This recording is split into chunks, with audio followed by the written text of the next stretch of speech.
नमस्कार दोस्तों, learn with RJ में आपका स्वागत है।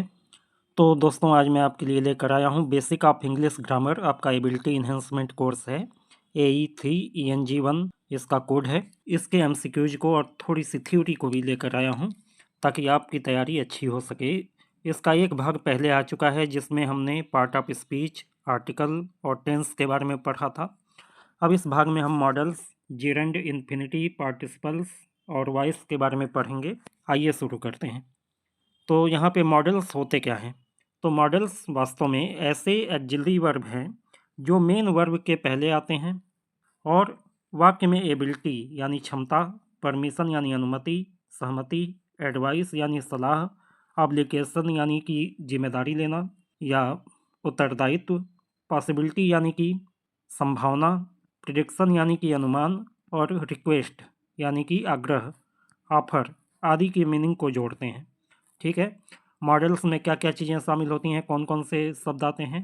Can, could, may, might, must, should, will, shall, would, have to, had to इत्यादि, ये सारे मॉडल्स में आते हैं। यहाँ पे एक चीज़ ध्यान रखने वाली है कि यदि मॉडल्स आ रहे हैं तो इनके बाद हमेशा वर्ब की बेस फॉर्म यानी फर्स्ट फॉर्म ही लगती है। सेकंड और थर्ड फॉर्म का इसमें कोई रोल नहीं होता है। Can go, must study, should eat, will come. ठीक है, यानी हमेशा फर्स्ट फॉर्म यूज होगा। तो आइए इसके क्वेश्चंस को करके देखते हैं। पहला क्वेश्चन देखिए, the word which is used for asking permission is, यानी यदि आपको कुछ पूछना है, परमिशन लेनी है, तो उसके लिए आप कौन सा शब्द यूज करेंगे? मस्ट या मे? तो यहाँ पे आपका ऑप्शन नंबर बी सही होगा। आप परमिशन के लिए मे यूज करेंगे। मे थोड़ा सा फॉर्मल होता है, ठीक है। कैन इनफॉर्मल होता है और माइट बहुत ज़्यादा पोलाइट होता है। तीनों ही परमिशन के लिए यूज किया जाता है। इसके बाद है which is a formal model axillary. तो यहाँ पे फॉर्मल मॉडल एक्जिलरी में होगा। ऑप्शन नंबर ए आपका सही होगा। इसके बाद है the word use to talk about ability, यानी एबिलिटी को दर्शाने वाला शब्द कौन सा है? कैन या विल? तो यहाँ पे आपका ऑप्शन नंबर ए सही होगा, कैन। यानी ये क्षमता को दिखाता है कि कुछ कर सकने की क्षमता है कि नहीं, या कर सकने की क्षमता के बारे में बताने के लिए कैन यूज होता है। इसके बाद है the word use to ask someone to do something, किसी से कुछ करेंगे कि नहीं ये पूछना हो तो क्या यूज होगा? इसके लिए यूज होगा कैन यू। ठीक है। इसके बाद the word use to make suggestion, यदि आपको सलाह देनी है तो कौन सा वर्ड यूज करेंगे? शुड या शैल बी? तो यहाँ पे शुड होगा। ठीक है, सजेशन के लिए शुड यूज होता है। चाहिए इसका अर्थ निकाला जाता है, चाहिए के अर्थ में शुड का यूज होता है। इसके बाद which of following is used to say something which is not important, need not या मे नॉट? तो यहाँ पे जब ये बताना हो कि कोई चीज़ इम्पॉर्टेंट नहीं है तो आप यूज करते हैं नीड नॉट, यानी इसकी आवश्यकता नहीं है। मे नॉट तब यूज करते हैं जो आप संभावना दिखाएं कि शायद ऐसा हम ना करें। ठीक है ना। इसके बाद right the model which is used in the following sentence, my uncle can speak 5 languages. तो यहाँ पे मॉडल कौन सा है? कैन। कैन मतलब क्षमता दिखा रहा है कि मेरे अंकल 5 भाषाएं बोल सकते हैं। ठीक है, तो ये एक तरीके से एबिलिटी दिखा रहा है। ऑप्शन नंबर बी आपका सही होगा। इसके बाद है which of the following is more polite, could या कैन? तो देखो, कुड ज़्यादा पोलाइट होता है। ऑप्शन नंबर ए आपका सही होगा। इसके बाद है which of the following is used to say something which we are sure, यानी जिसके बारे में हम श्योर हैं उसको बताने के लिए कौन सा शब्द यूज होगा? शैल या मस्ट? तो यहाँ पे मॉडल मस्ट यूज होगा। मस्ट मतलब एकदम निश्चित ही कुछ होने वाला हो या निश्चित रूप से कुछ करने की बात कही जाए तो मस्ट का यूज होता है। इसके बाद देखिए which of the following is used for prediction, will या कैन? तो देखिए प्रिडिक्शन के लिए, संभावना के लिए विल का यूज होगा, क्योंकि भविष्य की कोई बात इसमें कही जाती है, संभावना दर्शाई जाती है। अगला क्वेश्चन है which of the following is more formal, could या मे? तो यहाँ पे आपका जवाब होगा मे। मे ज़्यादा फॉर्मल होता है और कुड कम फॉर्मल होता है, बल्कि फॉर्मल नहीं होता है, पोलाइट होता है। ठीक है। क्वेश्चन 12 में देखिए, which of the following is used to give permission. Permission देने के लिए आप क्या शब्द यूज करेंगे, कैन या कुड। तो यहाँ पे आप कैन यूज करेंगे, ठीक है, यू कैन डू इट। इसके बाद देखिए 13 में दिया है, dash is used for the ability in the past. यानी भूतकाल में यदि आप में कोई क्षमता थी उसे आप बताना चाहते हैं तो आप क्या यूज करेंगे, कैन या कुड। तो यहाँ पे कुड आपका सही जवाब होगा, option number B. Can present tense में क्षमता को दर्शाता है, कुड पास्ट टेंस में क्षमता को दर्शाता है। 14वां क्वेश्चन देखिए, which of the following auxiliary is used to offer to do something, I will या वुड यू लाइक। तो यहाँ पे आपका सही जवाब होगा I will, option number A आपका सही हो जाएगा। इसके बाद है, which of the following auxiliary is more polite, would you या कैन यू। तो यहाँ पे आपका सही जवाब होगा would you, option number A. Would और कुड जो है ज़्यादा पोलाइट होते हैं। इसके बाद, which of the following is used to talk about obligation. Obligation को दिखाने के लिए, उत्तरदायित्व को दिखाने के लिए कौन सा शब्द यूज होगा, मस्ट या कुड। तो यहाँ पे आपका सही जवाब होगा मस्ट, ऑप्शन नंबर ए, ठीक है। अगला क्वेश्चन देखिए 17th, which of the following is used to talk about the past obligation, have to या हैड टू। तो देखिए पास्ट ऑब्लिगेशन यानी पड़ता था, ठीक है, हमें ये करना पड़ता था, वो करना पड़ता था, इसके लिए हैड टू यूज होता है, ऑप्शन नंबर बी सही होगा। यदि प्रेजेंट में कोई ऑब्लिगेशन दिखाना हो कि हमें ये करना पड़ता है, वो करना पड़ता है, तो हैव टू का यूज किया जाता है। I have to go school, हमें स्कूल जाना पड़ता है। इसके बाद 18th देखिए, is there any difference between must and have to while talking about obligation. तो हाँ, इसमें अंतर है, यस। क्या अंतर है, मस्ट इंटरनल ऑब्लिगेशन को दिखाता है जबकि हैव टू एक्सटर्नल ऑब्लिगेशन को दिखाता है। 19th देखिए, which of the following is used for making advice, should या मस्ट। तो एडवाइस देने के लिए आप शुड यूज करते हैं। इसके बाद लास्ट क्वेश्चन है, which is more sure, might या मे।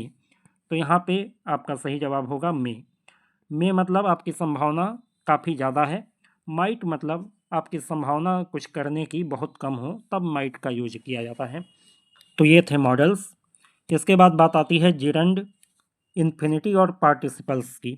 ये होते क्या हैं, सबसे पहले इन्हें समझ लेते हैं। जिरंड किसे कहा जाता है, जब किसी वर्ब में आईएनजी जोड़ दिया जाता है और वो नाउन की तरह काम करता है तो उसे जिरंड कहते हैं। यानी वर्ब का आईएनजी फॉर्म जो नाउन की तरह काम करता है। जैसे स्विमिंग एक स्पोर्ट है, स्विमिंग यहाँ पर नाउन है। आई इंजॉय सिंगिंग, यहाँ सिंगिंग को एंजॉय कर रहे हैं, यानी सिंगिंग यहाँ पे नाउन की तरह यूज हो रहा है। तो जब किसी वर्ब में आईएनजी जोड़कर उसे नाउन की तरह यूज किया जाता है तो वो जेरेंड कहा जाता है।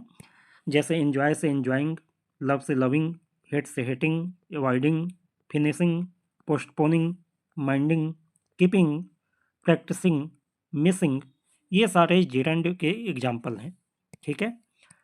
अब देखिए इन्फिनिटिव क्या होता है, जब किसी वर्ब के पहले टू जोड़ दिया जाता है तो ये इन्फिनिटिव कहलाता है। ये हमेशा वर्ब के फर्स्ट फॉर्म में ही जोड़ा जाता है। टू प्लस वर्ब की बेस फॉर्म यानी to go, to eat, to study, to walk, ये सारे जो है इन्फिनिटिव कहे जाएंगे। किन वर्ड के बाद इन्फिनिटिव आता है, want, decide, hope, agree, learn, promise, plan, arrange, refuse, would like, ठीक है। ये कुछ ऐसे शब्द हैं जिनके पहले इन्फिनेटिव आता है, और भी शब्द हो सकते हैं, ये एग्जाम्पल है।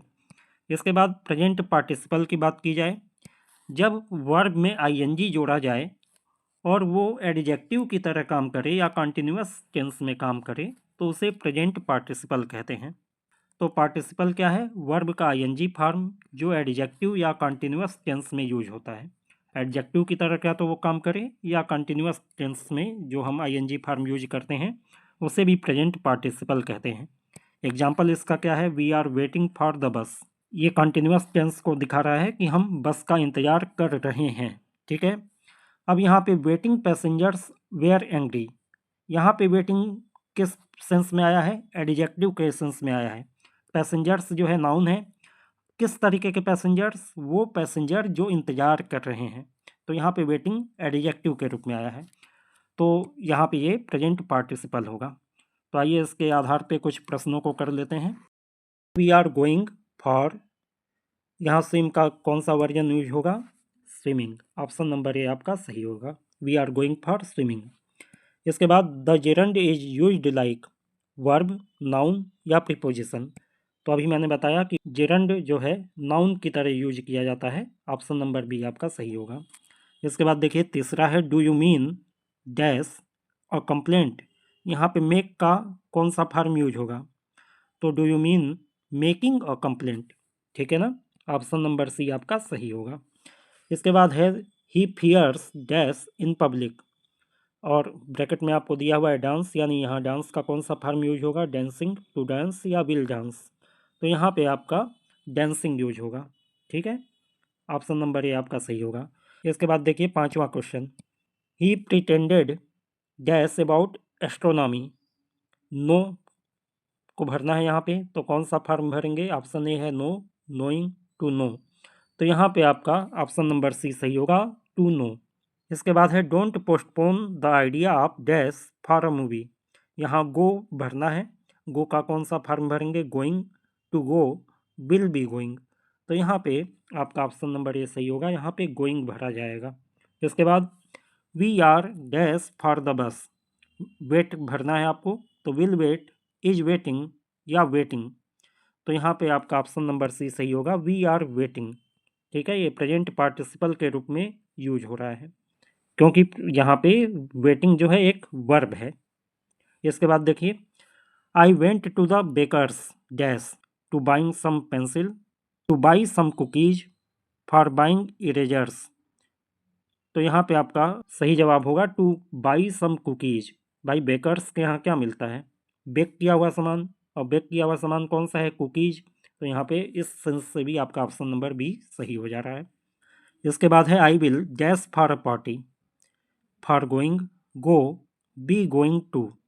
तो यहाँ पे आपका ऑप्शन नंबर बी सही होगा, गो, क्योंकि यहाँ पे विल यूज हो गया है, आई विल, और आई विल के साथ हमेशा वर्ब का फर्स्ट फॉर्म लगता है, इसलिए यहाँ पे गो सही होगा।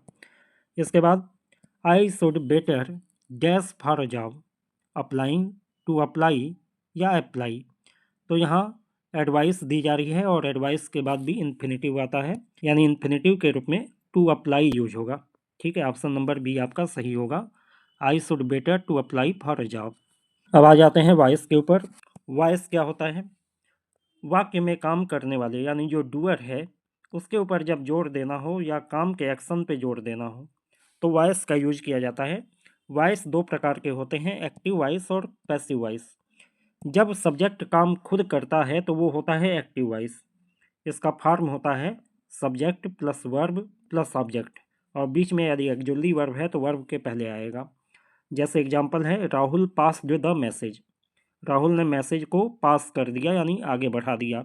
यहाँ पे किसने किया काम? राहुल ने किया, यानी राहुल पे जोड़ दिया जा रहा है, सब्जेक्ट के ऊपर जोड़ दिया जा रहा है, तो ये एक्टिव वॉइस है। पैसिव वॉइस में क्या होता है? पैसिव वॉइस में क्या होता है? पैसिव वॉइस में ऑब्जेक्ट पर जोर दिया जाता है, डूअर बाद में आता है, बाई से आता है, ठीक है ना। यानी किसके द्वारा किया गया वो बाद में बताया जाएगा, पहले काम क्या हुआ वो देखा जाता है। तो यहाँ ऑब्जेक्ट पहले आता है, फिर बी आता है, और उसके बाद वर्ब की थर्ड फॉर्म आती है, और फिर बाई आता है, बाई हर जगह आएगा, और उसके बाद सब्जेक्ट आएगा। जैसे इसी को देखिए राहुल पास द मैसेज, ये एक्टिव वॉइस है। अब यहाँ ऑब्जेक्ट को हम पहले ले जाते हैं, सब्जेक्ट को बाद में ले जाते हैं। The message was passed by Rahul. तो आइए इसके कुछ क्वेश्चंस को देख लेते हैं। इन सब का आपको वॉइस चेंज करना है, तो कैसे करेंगे देखिए। Rahul will pass the message, ठीक है, ये आपको दिया है, और इसमें दो सेंटेंस आपको दिया है, कौन सा सेंटेंस सही है ये बताना है। तो यहाँ पे आपका ऑप्शन नंबर ए सही है, the message will be passed by Rahul. यहाँ क्योंकि फ्यूचर इंडेफिनिट का यूज हुआ है, तो जब फ्यूचर इंडेफिनिट को पैसिव वॉइस में बदलते हैं तो फ्यूचर कंटिन्यूअस का वर्ब यूज होता है, बी बढ़ जाता है, और वर्ब की थर्ड फॉर्म यूज होती है। इसके बाद देखिए हिज हार्ड वर्क सेटिस्फाइड मी, यहाँ पे ये पैसिव वॉइस में है, इसे एक्टिव वॉइस में चेंज करना है। तो यहाँ पे आपका ऑप्शन नंबर 20 ज़्यादा सही है कि I was satisfied with his hard work. ठीक है, ऑप्शन नंबर 20 सही हो जाएगा। इसके बाद है his comment hurt me deeply. यहाँ पे भी ये पैसिव वॉइस में है, तो इसे एक्टिव वॉइस में बदलना है। I was hurt deeply by his comment. Option number A आपका सही हो जाएगा। इसके बाद ही स्टोल दैट वॉच, तो इसका ये एक्टिव वॉइस में है क्योंकि ही बता रहा है ना, सब्जेक्ट पहले आया है, तो यहाँ पे इसका पैसिव होगा that watch was stolen by him. ठीक है, ऑप्शन नंबर ए आपका सही होगा। इसके बाद Sita was reading the Gita. ठीक है, ये भी एक्टिव वॉइस में है, सीता काम कर रही है, तो यहाँ पे पैसिव होगा the Gita was being read by Sita. Option number A आपका सही होगा। वाज के बाद बी और बीइंग जुड़ जाता है। इसके बाद who can count the star in the sky, यहाँ पे ये एक्टिव वॉइस में है, इसे पैसिव में यदि कन्वर्ट करेंगे तो ये आपका होगा बाई हुम can the star in the sky be counted. ठीक है, देख रहे हैं सब जगह बी आ जा रहा है वर्ब के बाद। He was disgusted with the flattery of his assistant, तो यहाँ पे इसका पैसिव होगा the flattery of his assistant disgusted him. यहाँ पर देखिए अब कुछ फिल इन द ब्लैंक्स के क्वेश्चंस दिए गए हैं। यहाँ पे दे रहा है the problem dash by your brother study was solved, will be solved, is solved या सॉल्व्स। तो यहाँ पे देखिए प्रॉब्लम स्टडी को यानी कल सॉल्व हुई है, यानी ये पास्ट टेंस को दर्शाता है, और पास्ट टेंस में हम वाज यूज करेंगे, was solved. Option number A आपका सही हो जाएगा। इसके बाद है my father wrote this book it dash by my father. यहाँ पे ऑप्शन दिया will be wrote, was written, was write या इज रिटन। वास्तव में पहला सेंटेंस जो है एक्टिव वॉइस में है, दूसरा सेंटेंस पैसिव वॉइस में है। तो पैसिव वॉइस में वर्ब का थर्ड फॉर्म यूज होता है, तो ये होगा वाज रिटन। ठीक है, इसके बाद 10वां देखिए this clock dash in 1750 is made, is making, was made या विल बी मेड। तो यहाँ पे भी आप देख रहे हैं कि 1750 की बात हो रही है, यानी ये पास्ट में कही गई बात है, पास्ट टेंस की बात है, इसलिए ऑप्शन नंबर सी सही होगा, वाज मेड। इसके बाद है Bronson scored a goal, yes a goal dash by Bronson. इसी का पैसिव वॉइस आपको आगे बनाया गया है, उसमें आपको डैश दिया है, तो यहाँ पे वाज स्कोर्ड यानी ऑप्शन नंबर डी आपका सही होगा कि a goal was scored by Bronson. Question number 12 this job dash by my friend next week is done, will be done, did, was done. तो यहाँ पे आपका होगा विल बी डन। ठीक है, नेक्स्ट वीक की बात हो रही है, यानी कि ये अगले हफ्ते की बात कह रहा है, और अगला हफ्ता फ्यूचर में आता है, इसलिए फ्यूचर टेंस का जो क्रिया है विल होता है, इसलिए यहाँ पे ऑप्शन नंबर बी आपका सही होगा। क्वेश्चन नंबर 13 है this house was dash my grand father, build for, built for, build by या बिल्ट बाई। तो यहाँ पे आपका ऑप्शन नंबर डी सही होगा, बिल्ट बाई। वाज यूज हुआ है इसलिए बिल्ट यूज होगा थर्ड फॉर्म। ठीक है, इसके बाद question number 14 this exercise will dash at home by me. तो ये फ्यूचर इंडेफिनिट से फ्यूचर कंटिन्यूअस में कन्वर्ट होना है, तो यहाँ पे होगा बी डन। ठीक है, तो यहाँ पे आपका बी डन दिया हुआ है ऑप्शन नंबर डी में। ठीक है, this exercise will be done at home by me. ठीक है, इसके बाद question number 15 was the window pane dash the children broke, broke for, broken by या ब्रोकन फॉर। तो यहाँ पे आपका ऑप्शन नंबर सी सही होगा, broken by. Was the window pane broken by the childrens. ठीक है, तो उम्मीद है कि आप लोगों के लिए तैयारी पर्याप्त हो गई होगी। आप हाई स्कूल की बुक ले लीजिए और उससे और ज़्यादा प्रैक्टिस कीजिए पार्ट ऑफ स्पीच की, इसके अलावा टेंस की। जितने ज़्यादा वर्ड आप पहचानेंगे, जितने ज़्यादा सेंटेंस आप पढ़ेंगे, उतनी ही बढ़िया आपकी तैयारी होगी, क्योंकि एग्ज़ाम में अब कहाँ से सेंटेंस पूछेगा, कौन से वर्ड पूछेगा, ये तो नहीं बताया जा सकता है। केवल आपको एक आइडिया दिया जा सकता है कि इस तरीके के प्रश्न आ सकते हैं। ठीक है, तो आप लोग अच्छे से तैयारी करिए। उम्मीद है कि ये वीडियो आपके लिए उपयोगी रहा होगा। यदि वीडियो आपको अच्छा लगा हो तो वीडियो को लाइक कीजिए, शेयर कीजिए और चैनल को सब्सक्राइब करके बेल आइकन दबा लीजिए ताकि आने वाले वीडियो की नोटिफिकेशन आपको समय से मिल जाए। Good day to all of you.